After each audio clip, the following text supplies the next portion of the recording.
Ryan Reynolds here from Mint Mobile. You know, it's hard to believe that inflation is still a thing, but boy, it sure is. And that's exactly why Mint Mobile still gives you premium wireless for just $15 a month. Well, it's also because we have that offer printed on, like, a million t-shirts, but it's mostly the inflation thing. So give it a try at mintmobile.com/switch. Upfront payment of $45 for 3 months required. New subscribers only. Renew for 12 months to lock in savings. Additional taxes, fees, and restrictions apply. See mintmobile.com.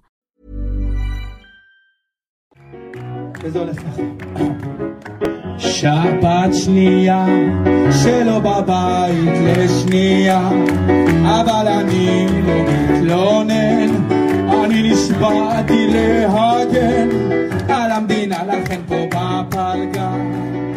After 2 weeks on מילואים, I wrote a song. It was like מילואים נשאר גם עוד 100 ימים, stays like 400 days, כי גם אם לפעמים נמאס צריך למחוק את החמאס. מילואים נשאר גם עוד 100 ימים, כי גם אם לפעמים נמאס צריך למחוק את החמאס עד שמקבל שיחה בבית. So I wrote it in half an hour, but then I put it on Instagram and it blew up and I have 500,000 views. And actually with half an hour of work with a silly funny song, I managed to give people a reason to smile, and this is the most biggest thing I did in my life.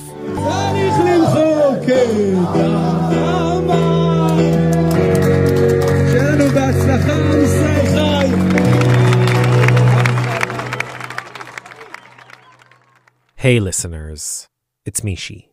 So as you know, we're continuing our series of Wartime Diaries, which is an attempt to collect slivers of life during these dark, dark days we're all experiencing.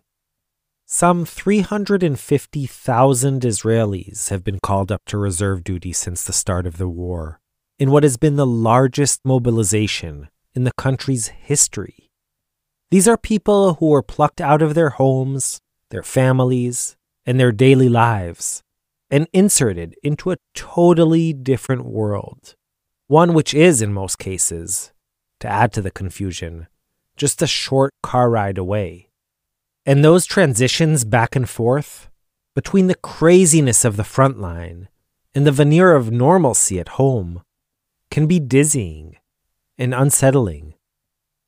We're hearing more and more about that juxtaposition now that large numbers of reservists are being released from their service and are returning to their regular lives.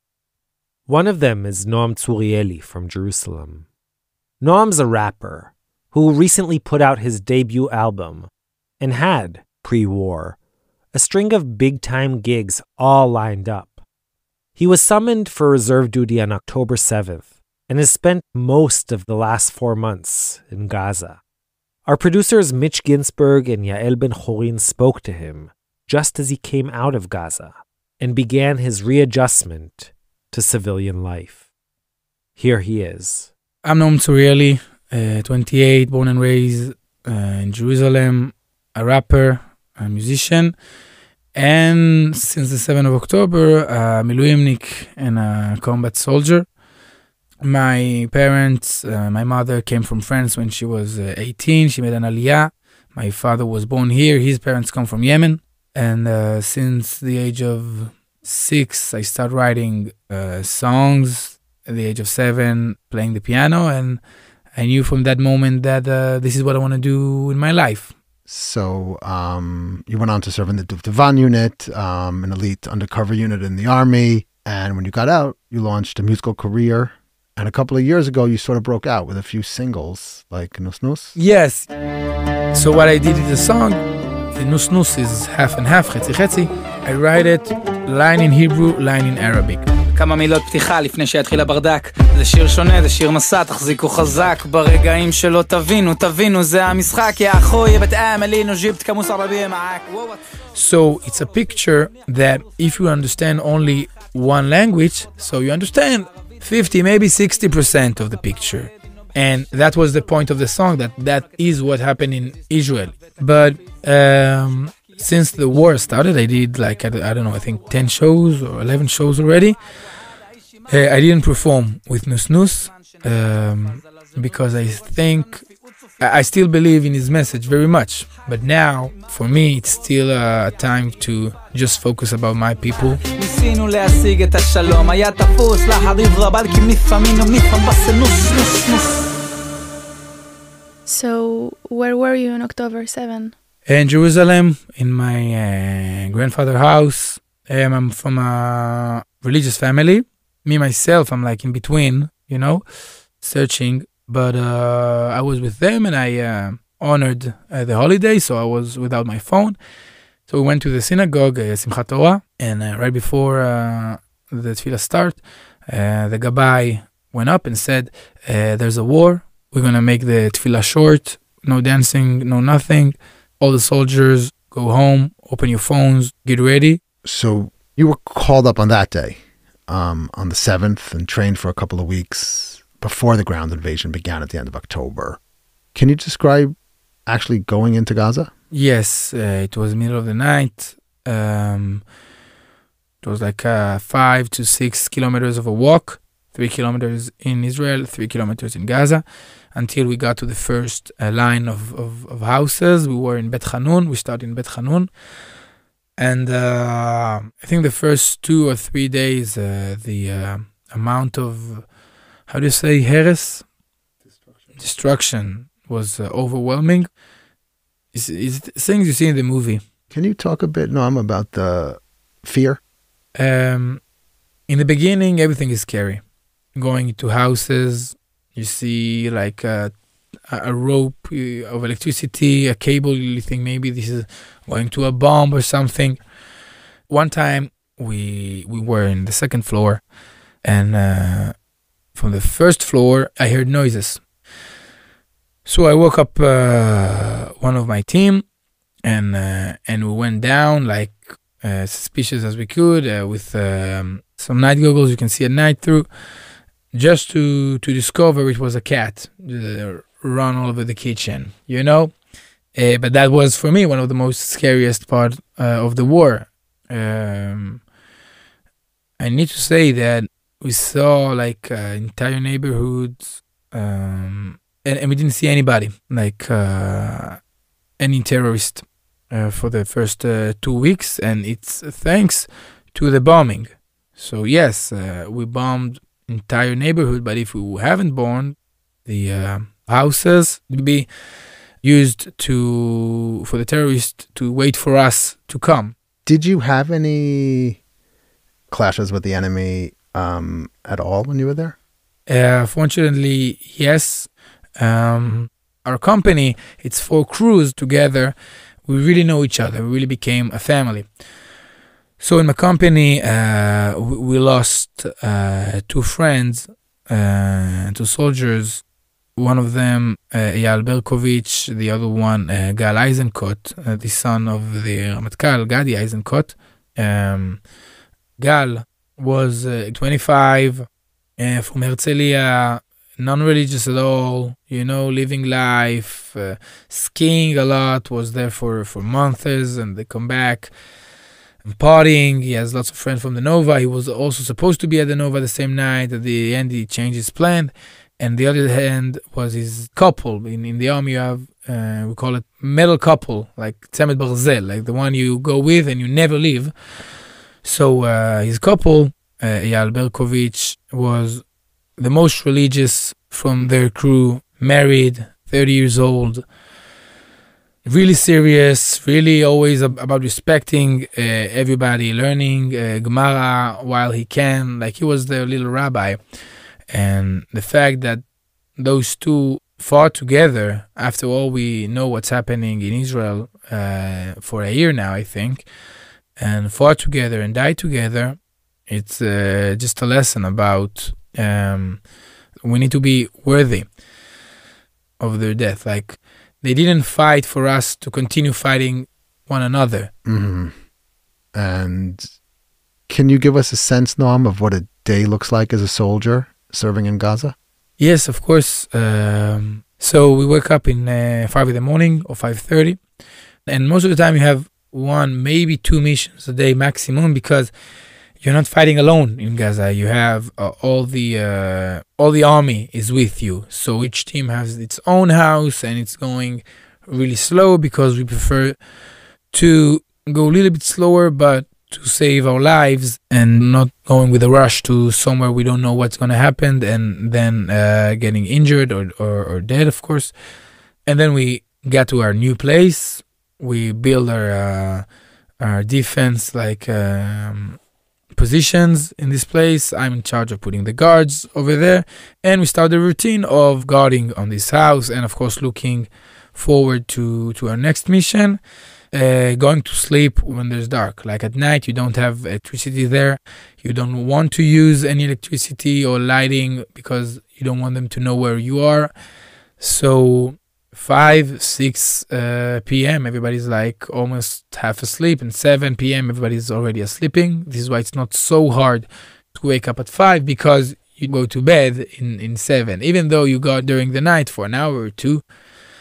But look, you live in their houses, and you don't have water, but after really 2 weeks, you understand that you can use the gas. So you actually make food, you make rice, you make pasta, like it's becoming a house, it's becoming a home, and the team become your family. And between the missions and between fearing for your life, you actually have life over there. And when you go back home, this is not your life. But I'm talking about myself as somebody who left an album behind him, not somebody whose children or a family. So, but my story is I really felt like Gaza is my life. And in home, I'm taking vacations from my real life over there. It sounds like there must be a lot of downtime in between missions. How do you guys spend it? Do you talk? Do you joke around? Yes. Lots of joke. Really, really good times we had in Gaza. Really.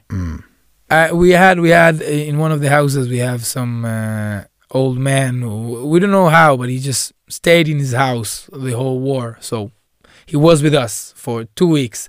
Of course, under guard and everything. So nothing bad happened to him or to us, but he was there. And I talked with him. What did you guys talk about? I just regular stuff about what he wants to eat. He told me about his family, that he's waiting for him to come back after the war is over. Keep saying that we want to hurt his house, and we're like, okay, no problem. You're here already for 2 weeks. You think you understand we're not gonna do anything to you. He was a nice old man. Nice old Palestinian man. Wow. So yes, we just talk about life, jokes. We started playing poker.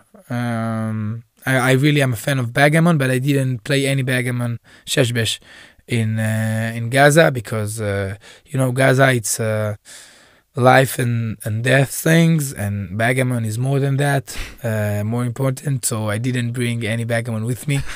But we did brought books. I was in charge of the library. We had like 4 or 5 books. I asked everybody to give me his favorite book, like what he recommend to the other to read, and I had this list. So I was like, all right, let's do something good with this war and educate ourselves. And so I went out and bought some of them. I got a discount because for the Miluim, for Gaza, so it wasn't too much expensive. I was in charge also of gummy. I don't know how to say gummy, like the candies. Gummy bears? It's not bears, it's everything, yeah. But yeah, I have 4.5 kilos of those every time we entered Gaza. Wait, what? Like this. Yes. We got, every 24 hours we got food. So by night, there's 6 of us or 8 of us needs to go grab lots of bags that came from Israel in order with the equipment, with food for another 24 hours, with water. So one time we went and in the bags was also gummy bears. And that was like, oh my God, everybody wants some. It was so delicious and really feel better after that. And I was like, how we don't have it on us all the time. So when I went up, I went to the shuk and took 4.5 kilos of gummy bears, and like, all right, now we can have in every dark time, I can put it out and give the people some sugar. And now you're out. I imagine it must have been a huge contrast. How has the transition into civilian life been like? Look, for lots of miluim, it's hard to, when you lose the meaning, because you were, for a moment, fighting for Am Yisrael, and in the other, you're just in the office, going through mails. But because of what I do, because of the music, I feel really meaningful. So for me, this transformation is pretty smooth. I think I feel the change or some emptiness when it will be over. Like when actually we won the war, now what? Now nobody needs a hero and everybody's in the houses again. You just can come back to be a regular musician. אף פעם לא אמרתי שאני מבין הכל, היום אני מבין הרבה פחות. ואם לא כל יום פורים זה הזמן אולי לשאול מתי כבר מורידים את המסכות. אף פעם לא חשבתי אפילו לדקה שהעולם ככה יתהפך.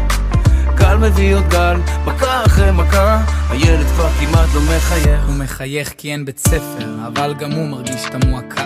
שוב בעבודה נתנו לאבא הפסקה, אבל אבא לא מחייך, להפך הוא מודאג, כי סבא כבר זקן והוא שוב לבד בחג, והם חשבו שהוא נרדם, אבל וואלה הוא שמע משהו על לשבור וחסכונות, ואז דממה, ואז הם נכנסו לחדר, חיבקו אותו חזק, כמה זמן כבר אבא לא צחק. והוא לוחש להם, יהיה טוב, יהיה טוב, תחזיקו מאמה, נצא מזה בקרוב. וכשנצא מזה מלא את הרחובות ונזכר איך שהמשכנו לקוות, ואחבק אותך חזק כמו שאף פעם לא חיבקתי. וכשנצא מזה נתפול ברחובות, זה כמו מנצחים מהקרבות. אני אצעק חזק, חזק כמו שאף פעם לא צעקתי.